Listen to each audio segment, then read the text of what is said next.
చింతకాయల కాలం వచ్చేసిందండి. ఈ టైంలో కనుక చింతకాయ తొక్కు పెట్టుకుంటే మటుకు ఈజీగా సంవత్సరం 2 సంవత్సరాలు నిల్వ ఉంటుంది. ఏ టైంలో కావాలంటే ఆ టైంలో మనము ఎప్పుడైనా కూర లేనప్పుడు వెంటనే చింతకాయ తొక్కు తీసేసుకునేసి పచ్చడిలో చేసేసుకొని తినేయచ్చు. సో అంత సింపుల్ చింతకాయ తొక్కు అంతా మనకు ఎలా చేసుకోవాలనేది చాలామందికి తెలియదు కదా. హాయ్ అండి, వెల్కమ్ టు పొరిగింటంపుల రుచులు. ఈరోజు నేను మీకోసం ఆ చింతకాయ తొక్కు ఎలా దంచుకోవాలో, ఆ చింతకాయ తొక్కు నుంచి పచ్చడి ఇన్స్టెంట్గా ఎలా చేసుకోవాలో కూడా చూపించేసాను. మరి ఇంకెందుకంటే ఆలస్యం, వీడియో మొత్తం చూసేసి లైక్ చేసేయండి. అలానే మీరు కనుక మన ఛానల్కి ఫస్ట్ టైం వస్తే సబ్స్క్రైబ్ చేసుకొని వెంటనే మన ఫ్యామిలీలోకి వచ్చేసేయండి. సో ఇంకెందుకంటే ఆలస్యం, మనమైతే వెళ్ళిపోయి అమ్మమ్మలు దంచే ఈ చింతకాయ తొక్కు ఎలా చేయాలో చూసేద్దామా. Let's go. ఈ చింతకాయ తొక్కు కోసం నేను ఇక్కడ 4 కేజీల చింతకాయలు తీసుకున్నానండి. ఈ చింతకాయలు ఈ టైంలో అయితే మనకు బాగా ముదురు ఉంటాయి. లేతకాయలు పనికిరాదండి చింతకాయ తొక్కుకి. ఎంత బాగా ముదురు ఉంటే అంత బాగుంటుంది. కాయకి గింజ ఏర్పడాలి. సో అంతవరకు మంచిగా కండున్న కాయలు కనుక తీసుకుంటే మటుకు చింతకాయ తొక్కు సంవత్సరాలైనా కూడా చెడిపోకుండా బాగుంటుంది. సో అలాగే చింతకాయలు తీసుకున్న తర్వాత వీటిని బాగా 2-3 సార్లు నీట్గా కడుక్కున్న తర్వాత మనము ఒక ఏదైనా క్లాత్ మీద వేసేసుకునేసి ఆరబెట్టేసుకొని, కాస్త మొత్తం కూడా తడి ఉండకూడదండి ఎక్కడ కూడా. సో అలా చేసుకొని వీటిలోంచి ఇలాగ ఏమైనా కానీ ఆల్రెడీ దెబ్బ తగిలిన కాయలు ఉంటాయి కదా, విరిగిపోయిన కాయలు, వాటి లోపలికి వాటర్ పోయి ఉంటుంది. సో అలాంటివి ఏమైనా ఉంటే తీసేసి పక్కన పెట్టేసుకునేసి ఇలాగ నేను చూపిస్తున్న విధంగా ఫస్ట్ పైన ఇలాగ కొద్దిగా కనుక ఇంచామంటే మనకి ఇలాగ పీచులు వస్తాయి కదా, ఇలాగ మనకు వచ్చినంత వరకు మీరు వీలైనంత వరకు పీచులు తీయడానికి ట్రై చేయండి. ఓకేనా. సో అలాగ మొత్తాన్ని కూడా మనం అన్ని పీచులు తీసుకునేసి ఇలాగ చిన్న చిన్న ముక్కలు చేసుకొని పక్కన పెట్టేసుకుందాము. సో నేను చూపించాను కదండి, మొత్తం కూడా ఇలా చేసుకునేసి లోపల గింజ చూసారా, మీరు చూస్తే తెలుస్తుంది. బాగా బూజు వచ్చిన గింజ అంటే ఇలాగ మొత్తం కూడా మనం చేసి పెట్టేసుకున్నాం అనుకోండి, మనకి ఇంకా దీన్ని మనం ఏం వాష్ చేయాల్సిన అవసరం లేదు. మనం ఆల్రెడీ వాష్ చేసాము. సో ఇలాగ రెడీ చేసి పెట్టేసుకుంటే మనం సరిపోద్దండి. ఓకేనా. ఇప్పుడు ముందుగా వచ్చేసి రోలు తీసుకోవాలండి. రోలు పెద్ద రోలు ఉంటే ఓకే, కానీ లేదంటే చిన్న రోలు అయినా ఉంటుంది కదా, వీలైనంత వరకు రోట్లోనే దంచడానికి ట్రై చేయండి. రోల్ని నీట్గా వాష్ చేసుకుని మనం కడిగేసేసి ఎండలో ఎండబెట్టేసుకోవాలండి, తడి ఉండకూడదు. సో అలా చేసేసిన తర్వాత మనం కొన్ని చింతకాయలు వేసుకుని, నా చిన్న రోలు కాబట్టి ఇలాగ కొద్దిగా వేసుకుంటున్నాను. మీకు కనుక పెద్ద రోలు ఉంటే మటుకు మీరు ఒక్క సరిపోయిన వేసుకుని దంచుకుంటే సింపుల్గా అయిపోద్దండి. నాకైతే చాలా టైం పట్టిందండి. ఓకేనా. సో ఇలాగా మనం చింతకాయలు వేసేసిన తర్వాత కొద్దిగా ఉప్పు అలానే పసుపు కూడా వేసుకోవాలి. మనం తీసుకున్న 3 కేజెస్ చింతకాయలైనాయండి. నాకు 4 కేజీలు తీసుకున్నాను, కేజీ వరకు పోయాయండి. అంత నీట్గా మనము ఏరేసాం కాబట్టి. 1/2 కిలో వరకు కల్లుప్పు తీసుకున్నాను. అలానే 20 గ్రామ్స్ వచ్చేసి పసుపు కూడా తీసుకున్నాను. సో ఇలా వేసేసుకున్న తర్వాత మొత్తాన్ని కూడా మనం కచ్చాపచ్చగా దంచుకుంటే సరిపోద్దండి. మరి మనం ఏమి మెత్తంగా పేస్ట్ అయ్యేంత వరకు దంచపర్లేదు. గింజ నుంచి కండ వేరవ్వాలి. సో అంతవరకు మనం కనుక దంచుకుంటే సరిపోద్ది. నేను చూపిస్తాను మీకు దంచేసరికి ఎలా అంటే మొత్తం కూడాను ఇలాగా కచ్చపచ్చగా దంచేసుకోవాలి. మీరు చూసారంటే కూడా మొత్తం కూడా అలాగా గింజ వరకు విడిగా కనిపించేస్తుంది కదా. ఇప్పుడు మళ్ళీ కూడా మనం వేసేటప్పుడు ఏంటంటే ముందు కొద్దిగా ఉప్పు, పసుపు, అలానే చింతకాయలు సేమ్ ప్రాసెస్ అండి మొత్తం కాయల వరకు కూడాను. నేనంటే ఎట్లయినా రోడ్లో దంచాలనేసి నేను చిన్న రోలు తీసుకున్నాను. పెద్ద రోలు అయితే ఇంత శ్రమ ఉండదు. సో ఇలా మొత్తం కూడా దంచి పెట్టేసేసుకోండి. ఇప్పుడు ఏంటంటే ముందుగా మనం జాడీ దేంట్లో అయితే పెడదాం అనుకుంటున్నామో ఆ జాడీకి ఏంటంటే ఫస్ట్గానే కొద్దిగా ఉప్పు, పసుపు వేసేసేయండి అడుగున. సో కాబట్టి బాగా ఊరుద్దండి. సో అందుకని అలా పెడతారు. ఇప్పుడు ఏంటంటే మనం ఇలా దంచేసుకున్నాం కదా, ఇప్పుడు మీరు బాగా చూడండి, మనకు గింజలు కనిపిస్తున్నాయి కదా విడిగా. అలానే ఏమైనా పీచులు ఉన్నా కూడా ఈ టైంలో బయటకు వచ్చేస్తాయి. సో ఇలాగ మొత్తాన్ని కూడా జాడీలో పెట్టేసేసుకుందాం మనము. ఓకేనా. సో మొత్తాన్ని కూడా జాడీలోకి షిఫ్ట్ చేసుకోవాలి. ఇలాగ మొత్తం వేసేసిన తర్వాత పైన ఇంకొద్దిగా ఉప్పు వేయాలండి. ఒక పిరిగిటి తీసుకొని పైన కూడా స్ప్రెడ్ చేసుకుంటే మనకు పచ్చడి అనేది బూజు పట్టకుండా ఉంటుంది, బాగుంటుందని వేస్తారు. సో ఆ పని మీరు కూడా ఖచ్చితంగా చేయండి. సో దీన్ని ఇంకా మనం ఒక 7 రోజుల కోసం వదిలేసేద్దాం, మూత పెట్టేసేసుకునేసి. ఓకేనా. 7 రోజుల తర్వాత మనం కనుక చూసామనుకుంటే పచ్చడి అనేది కలర్ మారి ఉంటుందండి. బాగా అప్పుడే ఊరిన మనకు తెలుస్తుంది ఆ ఫ్లేవర్ అనేది. సో చూసారా ఎంత బాగా పచ్చడి అనేది ఊరిందో కదండి, కలర్ మారిపోయింది. సో ఇప్పుడు దీన్ని ఏంటంటే మొత్తాన్ని కూడా మనము బయటకి తీసేసుకోవాలి. హ్యాండ్స్ నీట్గా వాష్ చేసుకొని డ్రై చేసుకోవాలి, తడి ఉండకుండా మొత్తాన్ని తీసేసుకునేసి ఏదైనా ఒక వెడల్పాటి గిన్నెలో వేసేసుకున్నాం అనుకోండి మనము. ఇప్పుడు మనం నెక్స్ట్ నేను ప్రాసెస్ చెప్తాను. సో ఇలాగ మొత్తం తీసేసుకునేసి పక్కన పెట్టేసేసుకోండి ఖాళీగా. మొత్తాన్ని కూడా జస్ట్ ఇలాగ జాడీ ఉంటే సరిపోద్దండి. ఇప్పుడు ఏంటంటే ఈ పచ్చడిలో నుంచి మనము గింజలు వేరు చేయాలి. సో మనం ఇప్పుడు చూస్తే మీరు బాగా ఊరింది కదా పచ్చడి అనేది, మీరు చూస్తే అక్కడక్కడ గింజలు కూడా ఉన్నాయి. మనం దంచింది ఎంత బాగా దంచామంటే ఎక్కడ కూడా మనకు ఇది గింజ అనేది మెదిగిపోయి గుజ్జు గుజ్జుగా అవ్వడం అలా ఏం అవ్వలేదు కదండి, జస్ట్ గింజలు కనిపిస్తున్నాయి. సో ఇలాగ గింజలు బయటికి రావాలండి, ఓకేనా. సో అలాగా ఆ గింజల్లోంచి పైన స్కిన్ తీసేసుకొని గింజలు ఒక్కటి తీసేసుకునేసి పక్కన పెట్టేసుకోవాలి. నేను చెప్పాను కదండి, చింతకాయలు మంచి ముదురుకాయలు ఉంటాయి కదా గింజ ఏర్పడాలని, నేను చెప్పింది ఇదే అండి. ఇలాగ ఆల్మోస్ట్ ముదురు గింజ పడ్డది కదా. సో ఈ టైంలో మనకు పచ్చడి కానీ ఇలాగ తొక్కు పెట్టుకోవాలంటే మంచి పర్ఫెక్ట్ మెచ్యూర్ ఏజ్ అండి ఇదైతే మటుకు దానికి చింతకాయలకి. సో ఇలాగ మొత్తాన్ని కూడా మనం తీసేసుకోవాలి. అలానే ఎక్కడైనా పీచు కూడా ఉంటుందండి, సో ఆ పీచు కూడా మనం చూసుకొని తీసుకోవాలి. పీచు ఉంటుంది కదా, అలాంటివి కూడా తీసేయాలి. చూసారంటే నేను తీసుకున్న పచ్చడిలో ఆల్మోస్ట్ సగం వరకు గింజలు ఉన్నాయండి. మనం తీసుకున్నది ఇక్కడ నార్మల్గా ఇక్కడ దగ్గరలో ఉన్న ఫార్మర్ దగ్గర తీసుకున్నాము. సో మరీ ఎంత పెద్ద పెద్ద కాయలు కండగలిగిన కాయలు కాదు, సో కొద్దిగా పెద్ద గింజలు ఉన్నాయి కాబట్టి నాకు ఇంతవరకు ఇన్ని గింజలు వచ్చేసాయి. అక్కడక్కడ పీచు కూడా మొత్తం కూడా తీసేసాను కదా. సో ఇలాగా నేను చెప్పిందండి, పీచు తీయడం అంటే ఇలాంటి పీచు కూడా లేకుండా తీసేసుకోవాలి మొత్తాన్ని కూడా మనము.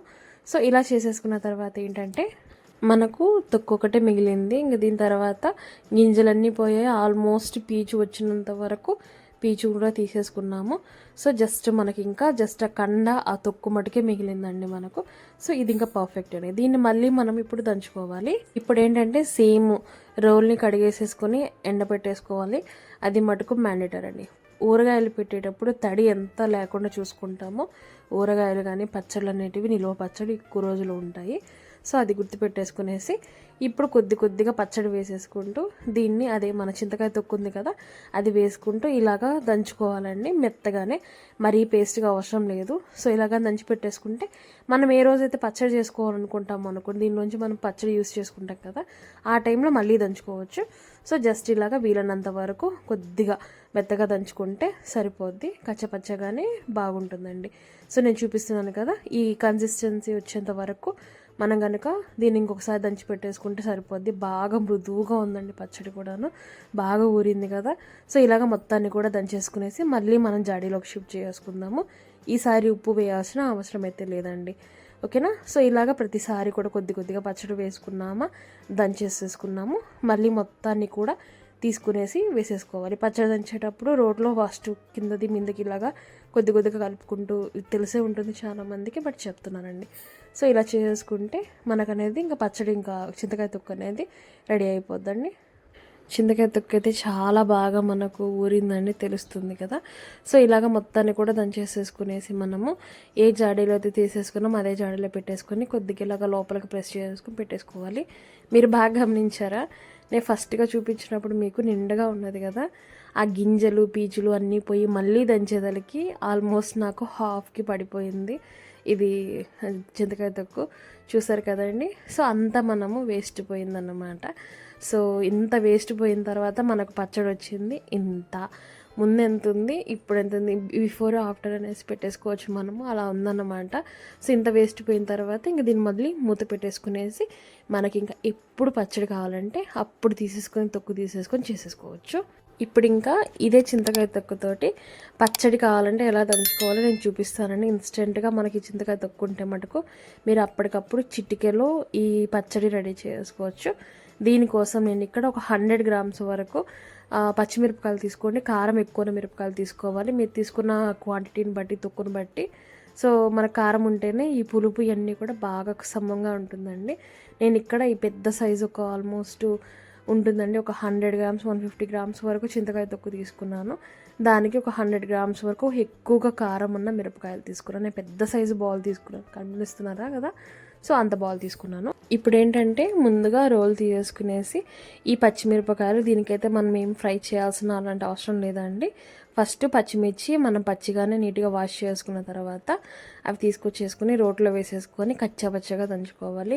మరి మెత్తగా పేస్ట్ అయ్యేలాగైతే దంచాల్సిన అవసరం లేదు, మీకు జస్ట్ కచ్చపచ్చగా దంచుకుంటే సరిపోద్ది. మిక్సీలో అయినా సేమ్ ప్రాసెస్.